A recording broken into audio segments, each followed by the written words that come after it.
yourself. So everyone. basically, Ben, I was speaking about. Okay, let me just re-record. So basically, Ben, I was speaking about this earlier. I was working in communication strategy with the Reform Party, and after the election, I just feel like they kind of gradually marginalized me and they pushed me out without saying like you're not needed anymore. But I just felt like I wasn't needed anymore. I feel like this is something happening within the Reform Party, and it's something that probably happened with you. So what do you think about that? Well, I think you and I are not alone. Gwaine Taylor, who was a very loyal servant, if I can call him that, of Nigel Farage year in, year out for many, Yeah. many years, was sacked. Paul Oakton, the chief executive, was sacked. Noel Matthews, who was in charge of candidate selection, was sacked.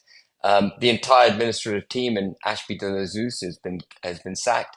And do you remember Nigel said on the 5th of July he's going to democratize the branches and give them their own ability to bring candidates forward, put policies forward, etc. Well, those branches, as far as I'm aware, are prohibited Mm. from having bank accounts, so they can't actually operate independently, and people are being imposed on them. Regional managers, branch managers are being imposed on them, so they're feeling like, what the hell's going on? We ran this show until recently, and now we're getting people imposed on us from HQ, and lots of people are being thrown out of the party. People I've campaigned with, good people who've stood Why? shoulder to shoulder with me are Why do being you thrown think out of that the is? party. Why do you think they are getting rid of competent people? Because it doesn't make sense. Do you think there is an element of racism, or do you think there's an element of competition, or do you think there's an element of ego on Nigel Farage's behalf and his team that he wants to be the one and he wants to be the man, and maybe he doesn't have, space for other egos and other competent people? I don't think it's racism. I don't Yeah. think it's Nigel Farage's ego when it comes to members members in Derby and Wellingborough and other parts of the country. I can't imagine that offends Nigel's ego. I suspect it's a move towards sanitizing, professionalizing the party. But this is politics. It's not a corporate. It Mm. doesn't respond to key performance indicators. You can't deal with people who are giving up their free time without pay, campaigning for the party, giving up their heart and soul to the party, putting their heart and soul into it.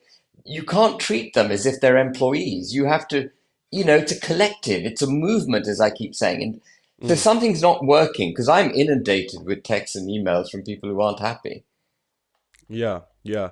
And again, I mentioned this in the podcast, but I think Nigel Farage is, or the Reform Party, whatever it may be, they're making a strategic mistake, marginalizing and kind of getting rid of people like us because we can help the movement exponentially.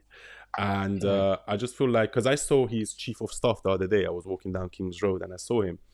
And I just had a quick conversation with him. His name is Matthew, I think you know him. And yeah, I just felt like, why is the party moving in such a way that they are getting rid of people in such a, I wouldn't say disrespectful, because they weren't necessarily disrespectful for me and they paid me for my time, but like I just feel like I could have helped the Reform Party a lot more, and I feel like they could have done really well if they kept me on board, and people like yourself.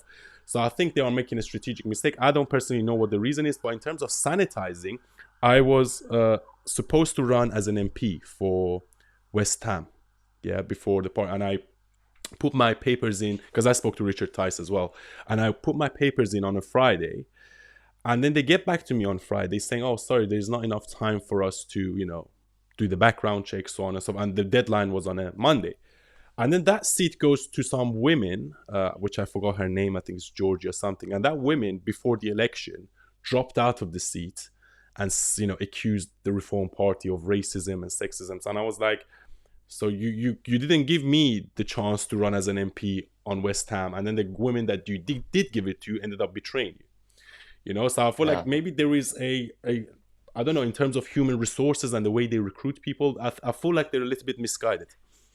I'm sure that Yeah.